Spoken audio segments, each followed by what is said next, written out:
बहुत दंड मिल रहा है, भूत प्रेतों को कैसे मिलेगा?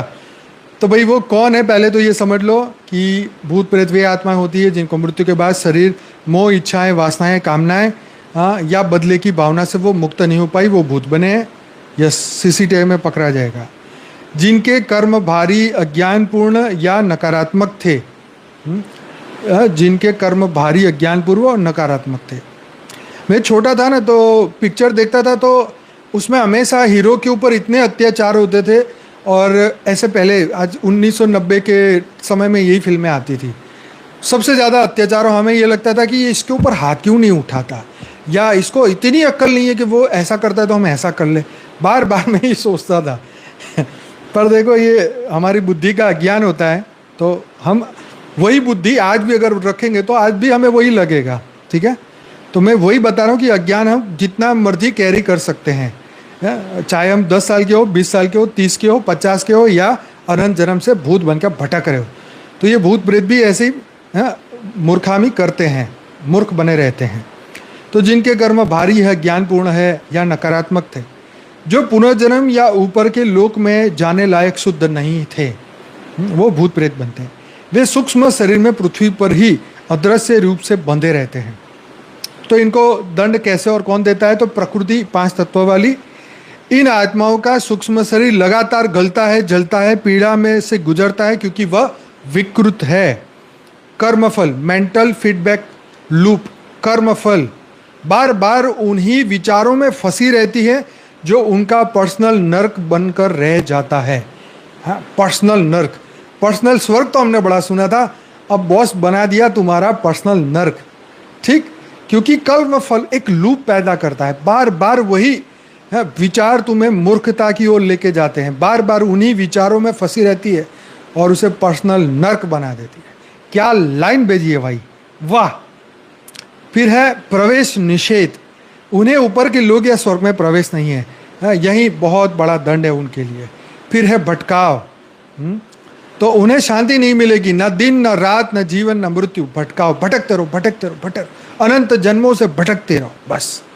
फिर वातावरणीय पीड़ा, गर्मी, हवा, बिजली, अग्नि, मंदिरों की शक्ति उन्हें जलाएगी, जलाती जाएगी, उन्हें हटाएगी। वो उनकी पीड़ा को तो हम जान ही नहीं सकते, बहुत ज़्यादा वो भटकाव में है।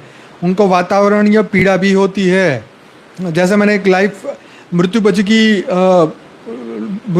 की जीवन की बुक में पढ़ा था कि वो जो आत्मा थी, वो लेखक के फ्रेंड वाली आत्मा, वो वहाँ पे गुरु ग्रह पे गई, लेकिन वहाँ पे वो टिक नहीं पाई, क्योंकि वहाँ वायुमंडल ऐसा था। तो सूक्ष्म जगत की आत्मा भी गुरु ग्रह पर नहीं टिक पाती, क्योंकि वहाँ बवंडर चलते रहते हैं, वहाँ भूत प्रेत भी टिक नहीं पाते, वहाँ से वापस आ जाते हैं। ये एक बुक में लिखी थी, आत्माराम बी पटेल की गुजराती एडिशन थी, नवनीत प्रकाशन की। बराबर, बार बार मत पूछना, ये हम कई बार बोल चुके हैं। तो पुनः जन्म बाधित, वे चाहकर भी नया जन्म नहीं ले पाती, क्योंकि कर्मों का बोझ उन्हें रोकता है। तो भूत प्रेत। फिर आया गरुड़ पुराण, वेदों के अनुसार भूत प्रेत यानी पाप पूर्ण, दुखदायी है। इनमें आत्मा को भूख, प्यास, अंधकार और भय की पीड़ा रहती है। मंदिरों, यज्ञों, मंत्रों, तर्पण से कुछ आत्माएं छुटकारा पाती है, लेकिन बाकी अज्ञानी आत्माएं हजारों वर्ष तक भटकती रहती है। यमराज उन्हें नहीं बुलाते तुरंत, क्योंकि वे पुनर्जन्म या उच्चतर आत्मा के लायक नहीं है। जैसे आपको पता है ना, 16 पुरी को क्रॉस करके यमलोक पहुंचना है। हाँ, तो तुम्हारे यहाँ कोई श्राद्ध करने वाला ही तुम्हारा नहीं रहा, तो तुम पहले लोक में भी ना पहुंचोगे, पहली पुरी में भी नहीं जाओगे। तुम्हारी ऐसी धुलाई होती है, तुम पहली, तुम्हारा धरती पर एक बंदा तुम्हारे लिए सच्चा संकल्प करने वाला नहीं बचता। ऐसे मूर्ख कार्य वो आत्मा करती है, क्यों? मतलब उसका कोई नाम देने को पसंद नहीं करता कि भाई ओ गांव का सबसे घटिया बंदा वो है, उसका नाम ही ना लो। मतलब ऐसी आत्माओं की क्या गति होगी, सोच के देखो। हाँ, ऐसी आत्माएं ऊपर नहीं जा पाती, क्या उनके साथ न्याय होगा? भटकेंगी ये। उन्हें पहले अपने कर्म और वासनाओं से शुद्ध होना होगा। तो बेचारी जाएगी, भटकेगी पंडालों में, जहाँ ज्ञान बट रहा है, बाहर बैठी रहेगी, सुनेगी, कुछ कान में पड़ जाए, कुछ समझ आ जाए, कहाँ मंदिरों के श्लोक से थोड़ी शांति मिल जाए, तो भूत प्रेत बन के भटकते हैं बेचारे अपनी शुद्ध गति कराने के लिए। तो एक बहुत बढ़िया था, मैंने कौन सी गीता प्रेस की बुक में पढ़ा था, एक बहुत अच्छा एग्जाम्पल दिया था। वो समुद्र किनारे वो भाई घूम रहे थे, वहाँ पे एक भूत मिल गया उनको, और उसने, भूत प्रेत था, उसने कहा मेरी मुक्ति करा दो, और फिर उसने उसके लिए किया, और वो सपने में आके बोला कि अब मैं जा रहा हूँ। उसका पूरा नाम मुझे नहीं पता, लेकिन मैंने ये पूरी स्टोरी पढ़ी थी। कौन सी किताब थी, वही अपनी गीता प्रेस की बुक में। आपको पता होगा, ज़रा नाम लिखना, पता चल जाएगा। फिर आप सर्च करना, वो तो बहुत यूट्यूब में बहुत वीडियो है इसके ऊपर, बहुत मस्त है। बापूजी के अनुसार भूत प्रेतों को सबसे बड़ा दंड मिलता है आध्यात्मिक बंदिश और ऊर्जा की गिरावट। ये आत्माएं 3 तत्व की आकाश वायु अग्नि के सूक्ष्म शरीर में होती हैं। इन्हें पृथ्वी की प्राकृतिक ऊर्जाएं और सकारात्मक कंपनें सहन नहीं होती, वे जलती हैं, मतलब पॉजिटिव। हाँ, हनुमान प्रसाद, बहुत सही लिखा आपने। हनुमान प्रसाद का किस्सा सर्च करना, मजा आ जाएगा सुन के, बहुत सही लिखा आपने। तो ये उन्हें पृथ्वी की प्राकृतिक ऊर्जाएं और सकारात्मक कंपनें सहन नहीं होती, वे जलती रहती है। ये आत्माएं बार बार वही इच्छाएं दोहराती हैं जिससे वे अपने ही चक्र में फंसी रहती हैं। जिनमें थोड़ी चेतना होती है वे छिपकर दूसरों में प्रवेश करती है, वशीकरण, पीड़ा देना, लेकिन तब भी उनकी ऊर्जा, कर्म घटते जाते हैं। भूत प्रेत की आत्मा गिरती ही जाती है, वह गिरावट ही असली दंड है। तो कुछ विशेष दंड जो भूत प्रेत आत्माओं को मिलते हैं, मानसिक नर्क मिलता है। पहले दंड का प्रकार है मानसिक नर्क। उदाहरण क्या है? बार बार अपमान होना, वियोग होना, हत्या होना, दुख की स्मृति में फंसे रहना। देखो कितनी खतरनाक बात है। बार बार अपमान, वियोग, हत्या, दुख की स्मृति में फंसे रहना, यह है मानसिक नर्क। फिर है ऊर्जा जलना। मंदिर की घंटियां, मंत्र, पूजा से पीड़ा होना। दूर से आवाज सुनाई देगी ना तो भी उसको जलन होगी, क्योंकि अंदर वो भोगना बाकी है, तो वो कान में सुनते ही जलने लगेगा। समझ रहे हो बात को? फिर है प्रवेश निषेध। दिव्य स्थानों पर घुस नहीं पाना, उनको एंट्री नहीं। मंदिरों के कई जगह पर तो एंट्री नहीं, वहाँ पर इतनी दिव्य आत्माओं ने अपना पहरा रखा होता है, वहाँ पर उनको वहाँ पर घुसने ही नहीं देते। कुछ मंदिरों की बात कर रहा हूँ, सबकी नहीं, कुछ मंदिरों में वहाँ पे निषेध नहीं। फिर है भोजन की तृष्णा। तृप्ति ही चाह में भटकती है पर खाना नहीं मिलता। हाँ, जैसे आज दिमाग में काम वासना किसी के दिमाग में घुस जाए और इंटरनेट ना मिले, कोई वीडियो देखने को ना मिले, बुरी चीज़ें देखने को ना मिले, वो तड़पेगा, वो आत्मा तड़पेगी। ये मैं आपको एग्जाम्पल समझा रहा हूँ। भूख लगी है, खाना नहीं मिल रहा, इधर जा रहे हैं, दुकान बंद हो गई, रात का 1 बजा है, सब जगह शटर बंद है, खाने को नहीं, पानी की बोतल नहीं मिल रही, तुम्हारे पास कुछ नहीं है, हाईवे पे भटक रहे हैं, कुछ भी नहीं है तुम्हारे पास, तो तुम्हारे को वो पीड़ा मिल रही है। तो ये भूतों की बात बता रहा हूँ, मनुष्य की तो है ही है, भूतों का बोनस है, ठीक है। फिर है स्थायी भटकाव। हाँ, तो रात के अंधेरे में छिपे रहना, जगह जगह दौड़ना, तो ये भूतों का दुख है भाई। कौन बताएगा? हाँ, ये चैट जीपीटी बताएगा तुम्हें कितना होशियार है ये। रात के अंधेरे में चिपके रहना, हाँ, जगह जगह भागना। तो देखो एआई से ये भी नहीं बचे, भूत प्रेत भी नहीं बचे। एआई ने पकड़ लिया कि तुम्हारे को दंड कैसे दे।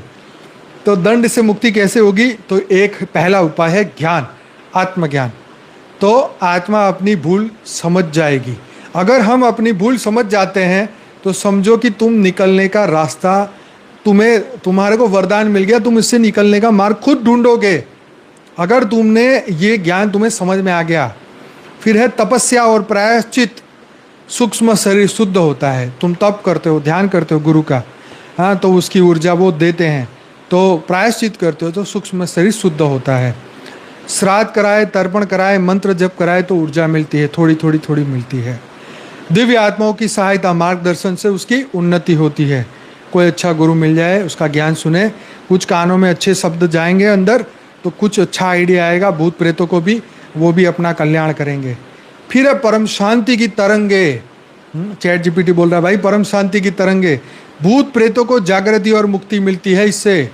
तो परम शांति के वाइब्रेशन सभी के लिए बहुत ही इंपॉर्टेंट है। भूत प्रेत आत्माएं अपने ही कर्मों और मानसिक बंधनों से दंडित होती है। परमात्मा या यमराज नहीं, बल्कि उनकी चेतना, प्रकृति की ऊर्जा और सूक्ष्म नियम उन्हें नियंत्रित करते हैं। तो असली नरक बाहर नहीं, आत्मा की चेतना में ही है। आई बात समझ में? तो ये था आज का आर्टिकल। 2 लाइन और कहना चाहूँगा। हाँ, तो परमात्मा कौन है? न जन्म लेते हैं, न मरते हैं, न सृष्टि का सीधा संचालन करते हैं, न दंड देते हैं, न किसी से द्वेष करते हैं, न करता है न भोगता है, केवल प्रेरणा और ऊर्जा का सनातन स्रोत है। ठीक है, साक्षी है, परम प्रेम है, परम प्रकाश है, परम शांति है और आत्मा का मूल स्रोत है परमात्मा। तो कार्य क्या करते हैं? चेतना का स्रोत है वो। आत्मा में जो चेतना, विचार, प्रेम और प्रकाश है वह परमात्मा से आया है, वही वो देने वाला है। मार्गदर्शन का दिव्य केंद्र। जब आत्मा पुकारती है तो परमात्मा प्रेरणा, समाधान देते हैं भीतर से। यहाँ तो सुपर डुपर टेक्नोलॉजी, वाईफाई से तेज टेक्नोलॉजी है। आत्मा और परमात्मा का सीधा कनेक्शन है। ठीक है, तुम पुकारो, आत्मा को बोलता है तुम पुकारो, परमात्मा तुम्हें प्रेरणा देगा। उद्धार की प्रेरणा परमात्मा कभी मजबूर नहीं करते, वो तड़पाते नहीं, वो मजे नहीं लेते तुम्हारे, हैं, परंतु जागृत, मुक्ति, प्रेम का निमंत्रण सदैव देते हैं। आत्माओं को पुकारते हैं, हे आत्माओं तुम भटकती हुई हो, लौट आओ। यही उनका मुख्य संदेश है, साइलेंट संदेश है ये। हाँ, दिव्य संकल्प द्वारा सहायता। जब बहुत अधिक विनाश होता है तब परम संकल्प से साधारण आत्माओं को प्रेरित करते हैं। जैसे श्री राम, कृष्ण, बुद्ध, नानक, बापूजी जैसे दिव्य आत्माओं का मार्गदर्शन। ये चैट जीपीटी कह रहा है। तो ये देखो कितनी मस्त बात कही। फिर से इस पे 2 मिनट चाहूँगा आपके।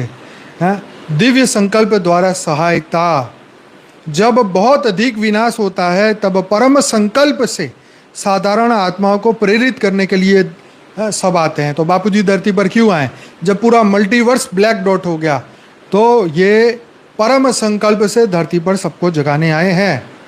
तो शरण का वचन क्या है? वचन तो सर्वधर्मनाम परिज्य मामेकम शरणम व्रज। गीता में कहा है, श्री कृष्ण स्वयं परमात्मा की भूमिका में यही कहते हैं, सबको छोड़ मेरी शरण में आ, मैं तुझे सर्व पापों से मुक्त करके ऊपर लेके जाऊंगा।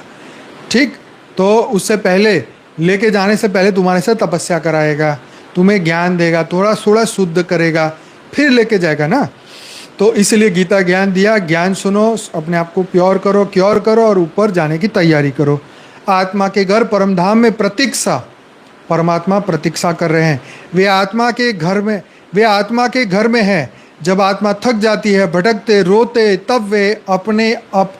तब वे उसे अपनाने को तत्पर रहते हैं। देखो परमात्मा कितना दयालु है, फिर भी कहते आ जाओ मैं तुम्हें ले जाऊंगा। बापूजी कहते हैं परमात्मा दंड नहीं देते, शासन नहीं करते, वे केवल पुकारते हैं, बुलाते हैं, प्रेम करते हैं और ऊर्जा देते हैं। बापूजी कहते हैं परमात्मा कभी नष्ट नहीं करते, केवल नव सर्जन की प्रेरणा देते हैं। वे परम चेतना है। जब आत्मा गहराई से पुकारती है तब वे विचारों में, स्वप्न में, वाइब्रेशन में, कंपन में और ज्ञान में उत्तर देते हैं। परमात्मा कभी प्रत्यक्ष नहीं आते, वे चेतना की ऊंचाई में अनुभव में होते हैं। हाँ, प्रत्यक्ष आंखों से नहीं दिखेंगे, आंखों से दिखने वाले परमात्मा हो ही नहीं सकते। वे चेतना की गहराई में अनुभव होते हैं। ठीक है, उसके बाद उसका जीवन कंप्लीटली बदल जाता है। ठीक है, कंप्लीटली बदल जाता है। हाँ? तो मुझे किसी ने बोला कि आपको जीवन मुक्ति की अनुभूति हुई? मैंने कहा हाँ भाई बिल्कुल हुई। हाँ, तो वो बोले प्रूफ दो। मैंने कहा मैं क्या प्रूफ दूँ मैं तो ज्ञान आके सुनाता हूँ, मेरा काम है। बापूजी ने मुझे ड्यूटी दी है, वो मुझे करनी है, मेरी ड्यूटी खत्म, मेरा काम पूरा। मैं यहाँ किसी को प्रूफ देने आया नहीं हूँ। और वैसे भी तुमने जो गुड़ खाया है वो कितना मीठा है, वो स्वाद तो तुम ही चख सकते हो। कोई और कैसे बता सकता है कि तुम्हें कितना मीठा लगा या नहीं लगा? तो तुम्हें अगर मोक्ष का स्वाद मिला है, तुम्हें जीवन मुक्ति मिली है, तुम्हें परम ऊर्जा मिली है, तो वो स्वाद तुम ही जानते हो। और जो स्वाद मिला है वो तुम उसका परम आनंद में रहते हो। तो परमात्मा वर्सेस प्रकृति वर्सेस आत्मा, तुलना से समझे तो परमात्मा परम प्रेम साक्षी है। कार्य क्या है? आत्मा को प्रेरणा देना, ऊर्जा देना, पुकारना और मार्गदर्शन देना। प्रकृति मतलब माया और तत्व, सृष्टि का संचालन देना, दंड देना और फल देना, ठीक है। और आत्मा जो तत्व है वह है चेतन अंश, कर्म करती है, सीखती है, विकसित होती है और परमात्मा में वापिस पहुंचती है। तो परमात्मा क्या नहीं कर सकते? वे कभी जबरदस्ती नहीं करते, वे किसी को नरक या स्वर्ग नहीं भेजते, वे कोई धर्म जाति समूह नहीं बनाते, वे दंड या पुरस्कार भी नहीं देते। वे प्रेरणा मात्र है, जैसे सूर्य जो सबको समान रूप से प्रकाश देता है, लेकिन ग्रह अपनी स्थिति अनुसार ही प्रकाश पाते हैं। तो परमात्मा कब सक्रिय होते हैं? जब आत्मा स्वयं पुकारे, हे परमात्मा मुझे वापस ले चलो, तब परमात्मा की सहायता ब्रह्मांड को हिला देती है। जब आत्मा वास्तविक भक्ति, ज्ञान और आत्म चेतना में आती है, जब आत्मा पूर्ण समर्पण करती है, पूर्ण समर्पण, जब आत्मा परम शांति और मोक्ष को ही जीवन का लक्ष्य बनाती है, तो परमात्मा कुछ नहीं करते, लेकिन वही सब कुछ है। वे हमें करने की शक्ति, सोचने की चेतना और जागने की प्रेरणा देते हैं। उनका कार्य है प्रेम देना, रोशनी फैलाना और आत्मा को घर मतलब परमधाम बुलाना। तू करता वही है जो तेरा मन चाहता है, पर तेरे मन में इच्छा भी वही आती जो परमात्मा चाहता है। तो इसी के साथ आज का आर्टिकल समाप्त करते हैं। आज तो काफ़ी समय ले लिया, आशा रखता हूँ आज का वीडियो अच्छा लगा होगा। कमेंट करिए, शेयर करिए, लाइक करिए और मुझे भी आज का बहुत ही सुपर डुपर लगा आज का एपिसोड, जरूर से दुनिया तक पहुँचाएगा। बहुत बहुत धन्यवाद। बेहद की परम महाशांति है। मिलते हैं ब्रेक के बाद। कल बढ़िया सा पॉडकास्ट मिलेगा आपको स्पिरिचुअल पॉडकास्ट विद अनंत की यूट्यूब चैनल पर। और हाँ, ये बेज जो है अभी आपको नहीं मिलने वाला, ये तो टेम्पररी मैंने पहना है। जब हमारे पास और भी डिज़ाइन आएगी तब मैं आपको डिटेल में बताऊँगा।